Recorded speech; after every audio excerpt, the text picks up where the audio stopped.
Greetings, Precalculus students. It's Mrs. Culp here to explain number 79 from your homework, a problem having to do with vectors. I miss seeing you guys, and I do hope we get to go back to school sometime in April, May at the latest. Anyway, here is number 79. It's a problem that says you have a hook over here, and you have two forces pulling on that hook. One of them is this one, a vector that's blue. It's pulling with a force of 125 newtons, which the direction said you can view 125 newtons as the magnitude of this vector. That's like the length of the vector. And then you have another force, this one I've traced in sort of an orangey color, that's 300 newtons, and it is also pulling on this hook. And they want you to find the magnitude and direction of this green vector, which is the resulting overall force being put on the hook. So they suggested to do this problem that you rewrite the two original vectors in component form and then add them together. So that's what we're going to do. So the blue vector I've called U, the orange vector I've called V, and we're going to put those in component form. And the 45-degree angle here is this angle. It's 45. That's helpful to, that will help us find U. So here we go. So here's my work to find U and V. Here's U. U is can be written in component form by taking its length, or magnitude, which is 125, times the components, which could be found using cosine and sine. Cosine of 45 and sine of 45 would tell you basically the x and y if we had a unit vector. The 125 says, well, no, we don't have a unit vector. It's actually, its magnitude is 125. So we multiply it into what would be the unit vector with a 45-degree angle.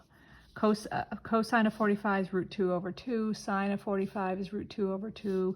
And then I multiply 125 into both of those, and you get that U is 125 square root of 2 over 2 is the first component, and 125 root 2 over 2 is the second component.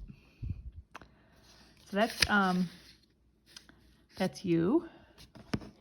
Let's move this over. V is lying conveniently on the x-axis. I don't know if you noticed in the drawing in the book, but they had a little xy axis sort of superimposed in there. And when these are two, they didn't really tell you, this problem allows you to have V lying on the x-axis. Let's just put it that way. So this is overkill what I did. You might have come up with this without doing what I did, but you can think of V, you can even use this formula, cosine and sine, saying the length or the magnitude is 300 times cosine 0, sine 0. Why am I using 0 degrees? Because V is lying on the x-axis. It's at the 0 degree position. So cosine of 0 is 1, sine of 0 is 0. Multiply your 300 in. This is a description of the V vector in component form. So it's 300, comma 0. Then now we've put them in component form. The directions then suggested we add them together. So that's what I did next. I'm going to call my green vector W. So W equals the sum of U and V. And in the diagram, what W is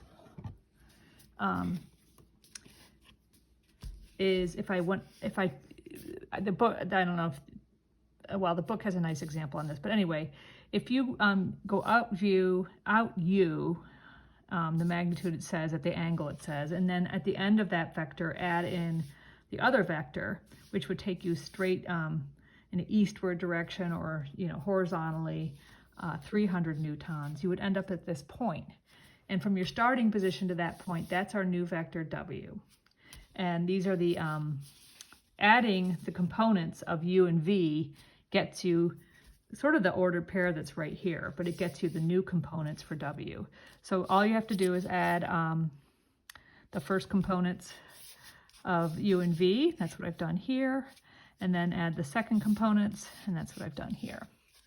And then I put it in decimal form because the answer in the back is in decimal form, and it's getting the math's getting a little messy. So that's the vector W is 388.3888 and 88.3888. But then to find its magnitude, you have to do the square root formula, which is really just a Pythagorean theorem formula. And it's here it is, and the final answer is that its magnitude is 398.32 newtons, or capital N stands for newtons, apparently. I never took physics, but I do find this stuff interesting. So that's part one. And let's just review what that really means. 388.388, that's telling you the horizontal distance out to this endpoint is 388.388, and this 88.388 is telling you the vertical distance from your starting point up. So from here up is 88.38. That's important to remember because, well, the way to find this angle theta, because they also wanted the direction, and you need to find the angle this vector is tilting at, we're going to take tangent of that angle because we have both the things that tangent is, which is the y over x. The second component is like a y coordinate. The first component is like an x coordinate. So it's y over x, that's 88.388 over 388.388. And I'll get the light a little bit better here. Doing the math out, you're going to do the inverse tangent of 88.388 over 388.388. Please, when you write inverse tangent, write it in front of the parentheses. Some of you on your recent quest were writing it after the parentheses. That doesn't make any sense. It's not being multiplied by this ratio. You're taking the inverse tangent of the ratio. It should be written in the front. It's like a function acting on this ratio. Please don't write these inverse tangent or inverse cosine after the thing you're taking the inverse cosine of. These parentheses are saying I'm putting this into this function. That's just a side note. Anyway, once you put this in your calculator, you get, if you're in degree mode, which you should be, theta is equal to 12.8 degrees. Logically, that makes sense. Let's go back to our drawing. If this was 45 degrees, this vector W is not as angled because it's the result of a force pulling straight out to the right here and this force pulling up at 45 degrees. But since this is a longer, this is 300, and the magnitude of the orange vector is more than this one, it's being pulled more horizontally than at the 45 angle. So the 12.8 is a reasonable size for this angle based on this diagram. So I like our answer. I think it makes sense. I will post a separate video for the other question.